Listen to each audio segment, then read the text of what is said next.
Let's move on to theoretical solutions, which again, this is a long-standing conflict here. Sure.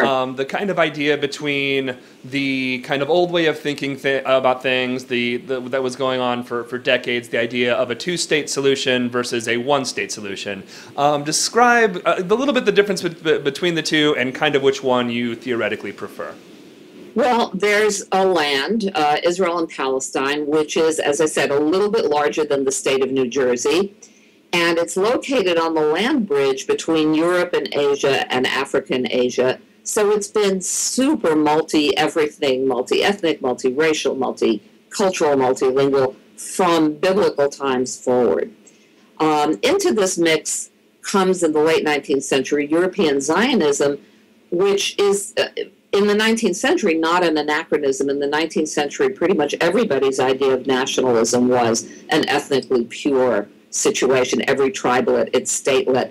We call this in other contexts balkanization.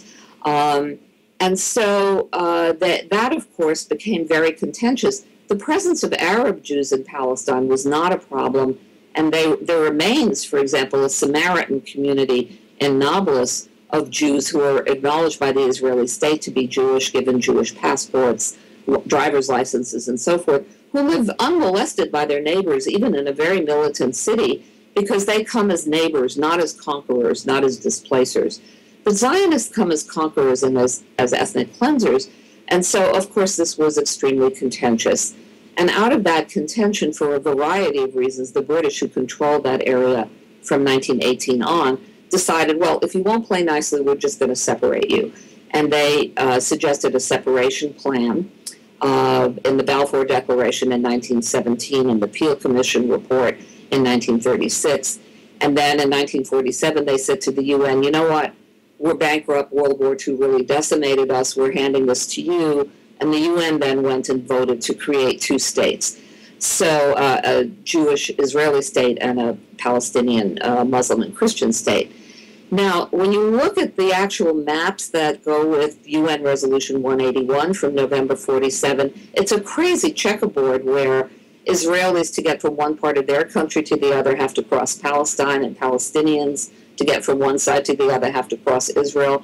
So I think there was maybe a subtext of, we're going to make you work it out, we're going to create such a clumsy thing that you're just going to have to work it out. The rules were also, both states had to be declared simultaneously, the borders had to be open, and there had to be an economic union.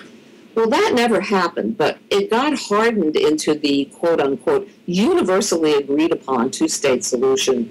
Who didn't agree to that? Either the Zionists or the Palestinians. Right. So, everybody agrees on it except the people most involved. So, it's always been a contentious thing. But now the contention really is not so much between Israelis and Palestinians, but from the fact that Israel has made the two-state solution, in my view, impossible. They've put 700,000 settlers, in this very small place of the West Bank, which is 22% of that place that's the size of New Jersey. So in a fifth the size of New Jersey, the settlers have taken over 60% of that land. And the settlements are positioned to monopolize aquifers, to bisect and trisect Palestinian residential areas, to cut them into smaller slivers by being connected to the mainland Israel by Jewish-only settler roads. And so the Israelis have established what they call facts on the ground. And I think it's very hard to imagine how a two-state solution can be implemented, because this current, particularly Israeli government, has said there will be no two-state solution on their watch. They have cabinet ministers who are saying we should just go ahead and annex it, everything, or most of it. And so the Israelis themselves, I think, are pushing the one-state solution. It clearly is not going to be a single democratic state of all its people, and if they go ahead with annexation plans, or if they push the PA, the Palestinian Authority, into collapse, there is going to be need to be a fierce struggle for civil rights. But I think the Israelis themselves are the ones who are producing the one-state solution. And so now we also have Palestinian intellectuals many of them working with their Israeli counterparts to say, in the event it becomes a one state, how do we do that decently? So, for example, we have a geographer at Ben Gurion University of the Negev, a guy named Oren Yiftachel, working with Palestinian colleagues to figure out how to protect the Bedouin from being ethnically cleansed from the Negev. So, I think it is Israeli initiative that will produce the one state. And then, there will need to be a very strong civil rights struggle to protect the people who are not Jewish in that single state. Before I let you go, what gives you hope looking at this conflict? What inspires you to not just, because again, early on in the interview you talked about the need also for, especially, we're both, you and I are in Boston here, the need for Americans to really push our politicians, because the American government gives Israel a lot of money and a lot of weapons, a lot of cash is heading that way. But what gives you actually hope when looking at the conflict in Israel and Palestine? Well, I think it's very important to, remember hope, because you can get really overwhelmed and feel hopeless in addressing this conflict. And I'm hopeful, I hope not in that sort of Chinese fortune cookie way, but in a way that has legs for essentially two reasons. One, Americans have tools. We can, book up appointments with our congressmen when they're home on break and talk to them about what are we doing there. We can make it politically safe for our congresspeople to insist on human rights as the criteria, at least for American engagement in this area. We can join the boycott movement, which is having an enormous amount of impact, both the material boycott of Israeli goods, but also the cultural boycott. We can insist that our own laws be enforced, like the Arms Export Control Act, which says we can only sell weapons for defensive purposes, not for aggressive purposes, to foreign powers. So we have a lot of tools.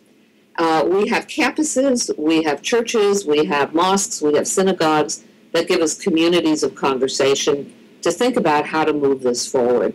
And I think palpably public opinion in America on campuses and in the churches is changing on this issue. So those tools are being used.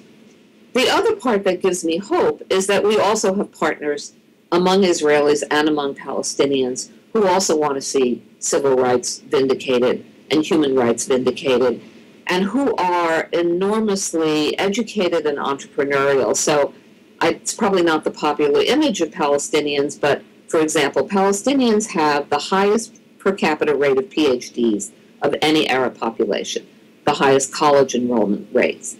They also had a favorable balance of trade with Europe. They're enormously entrepreneurial for a century before Zionism came along. So we have, and obviously there are many Israelis who are entrepreneurial and educated, so we have partners to do this work. And I think that those two things, that we have tools and we have partners, means that we can proceed. Professor Eve Spangler, author of the new book, Understanding Israel and Palestine, Race, Nation, and Human Rights in the Conflict. Eve, really, really important stuff, really great conversation. Thank you for what you're doing, and thanks for being on the show. Thank you very much, and good luck to your audience. Thanks for having me.